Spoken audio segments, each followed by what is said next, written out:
I'm a 15-year resident of San Diego, so I'd call myself a San Diegan. What do I do? I would say that I am a musician, probably first in spirit, and then a managing consultant vocationally.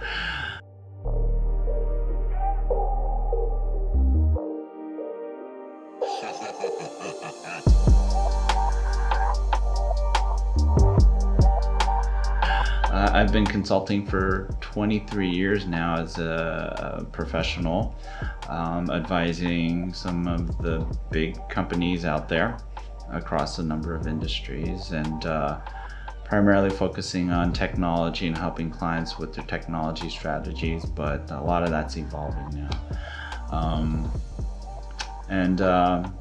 Recently I made this decision to get away from all of it, right? 23 years of consulting is a long time. You know, basically it's a fast burn, and for 23 years it's been pretty much nonstop. It was an interesting decision to leave my company, where I was a managing partner with their consulting group or their consulting organization. And it was an interesting moment making that decision to just walk away from everything. I think at a certain point in your life and your career, there comes a time where you need to reflect. You need to stop and take a pause and look backwards. There was this unusual moment where I made this decision to just walk away from everything and saw the necessity of walking away. And to many people, I think that's a really fearful type of decision to make, but it was weird. I was actually very comfortable making that decision. And so that's what I did. I basically said, hey, look, you know what? I think it's about time that we parted ways.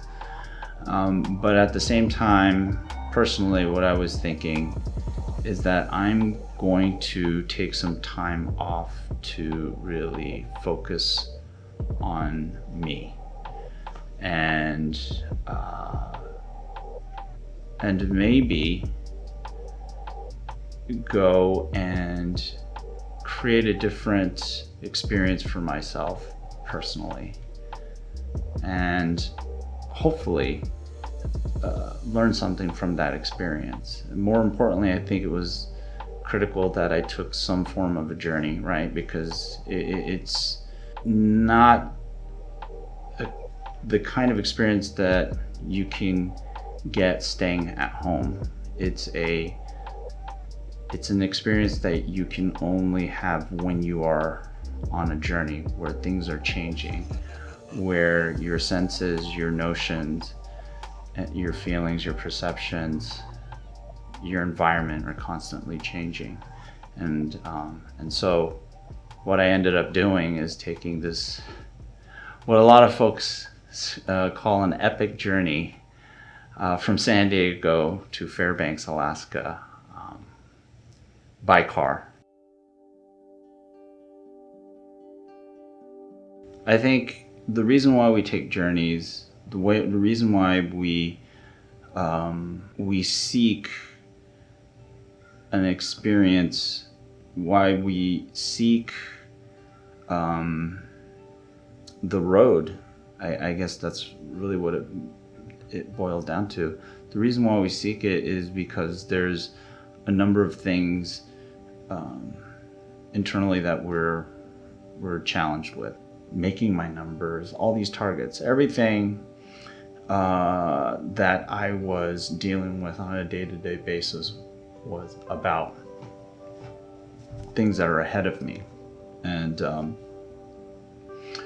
think one of the things that we as people in this modern age really lack is this opportunity to be with ourselves and can to be able to live in the moment. And I know, a lot of people talk about that. It's something that is very therapeutic when you actually have the experience. And on this journey to Alaska, I had a number of those moments, which I thought was a very revealing thing for me, because what living in the moment really means is not having anything in front of you or behind you. It's like the road. And that's why I mentioned before we seek the road, because the thing is the road actually teaches you a lot. As we live our lives, for the most part, we're looking forward constantly, and you have a certain view. And one of the things, this is a really weird thing that the road taught me, and the thing that really kind of inspired this action was really, I was wondering, well, okay, I've driven all this way, this distance. Well, what does it look like behind me? What have I accomplished? What does it look like? And what you find is that as you go down the road, things that are ahead of you and things that are in your current field of view, those typically define the way that we perceive our lives. But when you are able to stop and then look in the rearview mirror, but even maybe go beyond just looking at the mirror, in the rearview mirror, and stopping the car and looking behind you, you'll find that your progression on the road, your progression in life, looks very different than how you progressed through that segment of your journey. And as simple as that sounds, as just sort of mundane maybe even as that sounds, it's an important life lesson. And oddly, that's one that I had to learn on the road. But the thing is, this is when you have a chance to look behind you, then you look at things ahead of you in a different way. But when you don't have anything in front of you or behind you, that's when you can live in the moment. And that you can have a moment, not only with yourself, but with the world.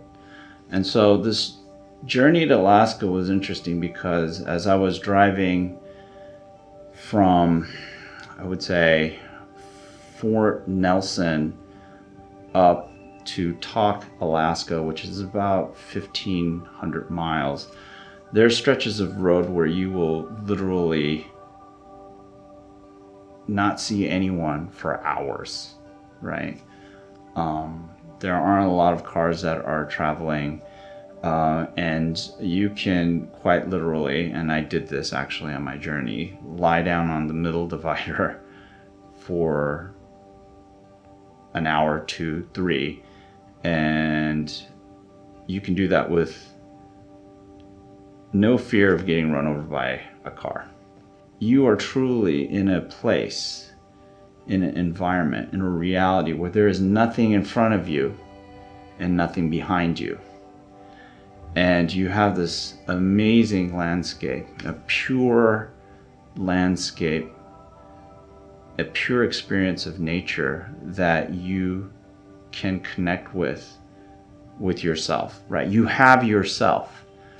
Nothing is pulling you from the front. Nothing is pushing you from the back. You literally have yourself. You have your time. You have your space. And then you have that moment. And then you can connect with everything that's around you.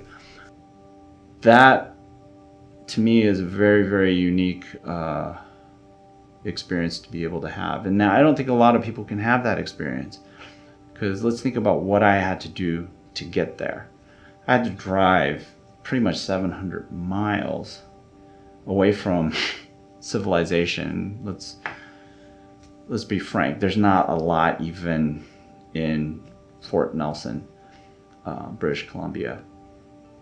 But you're in this space where, for instance, in the Yukon, which is a territory probably the size of Texas, there's only 30,000 people in the entire territory, right? And they're scattered along this 500-mile road, mostly concentrated in Whitehorse. Okay, so that means that population of 30,000, 20,000 living in this little town called Whitehorse, and then the rest of them spread through the rest of that territory. So there's very frequent moments of isolation that you can experience if that's what you like.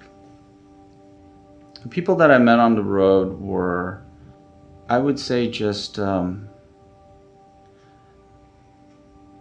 they were coincidences, right? Just these interesting connections, you know. You have some clarity of perspective and mind. Maybe you can get that there through meditation, but I don't know how you do that with a bunch of people around you. I didn't try to meditate. That's the really key point. And one of the unusual things that I noticed about myself is I typically, when I'm driving, I typically listen to music all the time. And so when I was driving up to Fairbanks, I was listening to audiobooks, I was listening to music pretty much all the way up. But as I started to have these moments, right, on the way down, I somehow lost a lot of that need. And it's interesting, now I don't have this craving for these inputs. And I love music. That's the thing. I love music. And people who know me know I'm a musician. They know how much I love all kinds of music. But now I'm channeling that out. There's this silence, there's this pause that has much more value to me. I don't know if it's value. I wouldn't call it value. It resonates with me in a way that it didn't before. And to be able to sit there and focus on the relative silence, of course, right? Because, you know, there's no silence here. There's always some sort of noise. It's something that I can appreciate and value, because it takes me back to that space. But my hypothesis is this, is that having gone on this journey and having really truly lived in the moment without any conscious effort, I've developed a different perspective on life. My ability to drive 5,000 miles back down from Fairbanks to San Diego without a single track of music played or a single word uttered from an audiobook. So, the reason why I bring this up is this is a very unusual thing. We're talking about about a week and a half of driving time, right? And to consciously, and maybe even subconsciously, not crave that input, that constant input that I craved on my way up, is a big deal. It's a big thing, right? And I guess the thing that you really learn on the road is that we can plan a lot of things, but just like life, stuff happens. Well, that is life. Stuff happens. You can have a plan, but you really don't know what's going to be on the road moment for moment. You're not going to know the conditions. You're not going to know exactly how the road turns. You're not going to know whether or not a deer jumps in front of your car. what the road teaches you is that having this fixation on the plan and setting expectations in front of the objective or where you're trying to go can prevent you from actually walking out the door. And that was one of the interesting things, the beginning of the journey. Walking out the front door was the toughest thing because I didn't know where I was going to sleep, I generally had an idea of where I was going to be going, when I'm going to get there.